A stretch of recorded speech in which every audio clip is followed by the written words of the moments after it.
Keith Pitt is now available for us in Parliament House, Canberra. I want to get onto this idea of this biffo with Andrew Twiggy Forrest in the Nationals party room. Keith, apparently you'd left by the time this happened, but how did the briefing go, and are you surprised it all got a bit heated? Well, Chris, I didn't go for the main reason I would have gotten a blue with Twiggy. I mean, this is a guy that continually calls for the diesel fuel rebate to be removed from the mining sector, but his company takes a couple of $100 million from memory, and that you don't need legislative change for that not to be taken. They've just got to not put the form in. And I've got to tell you, mate, it is no surprise to me that Llew O'Brien's stepping up for his constituents, because they don't have $150 million yachts. They've got to pay their bills. You would have heard from your colleagues, though, exactly what went on. Stepping up, was it just arguing, or was there any physicality about it?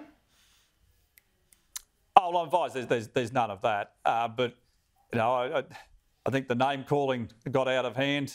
And Llew doesn't take a backward step, right? He's here to represent his people. He's got a pretty tough history coming through. A former police officer, did a lot of pretty tough work in some tough regions.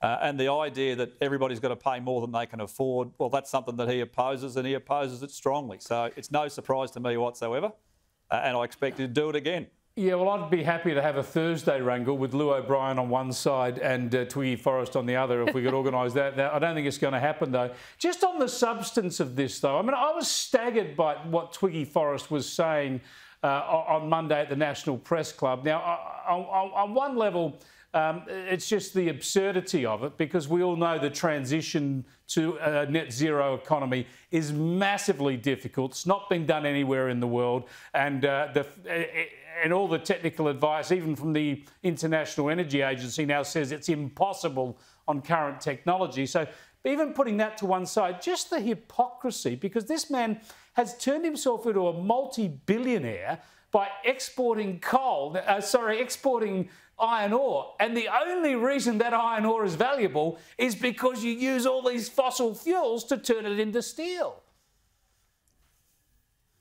Yeah, spot on again, Chris.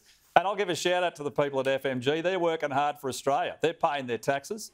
They're contributing to our nation. They're getting well paid for tough work, and good on them. And there should be more of it, not less.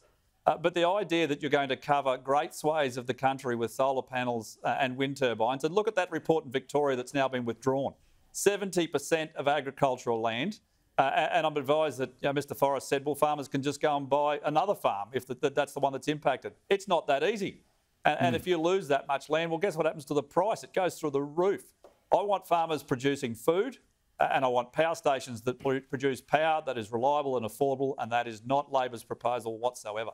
Food from farmers, power from power stations. It doesn't sound like too much to ask for. Thanks for ducking in, Keith. I appreciate it. We'll let you get back to the parliamentary duties.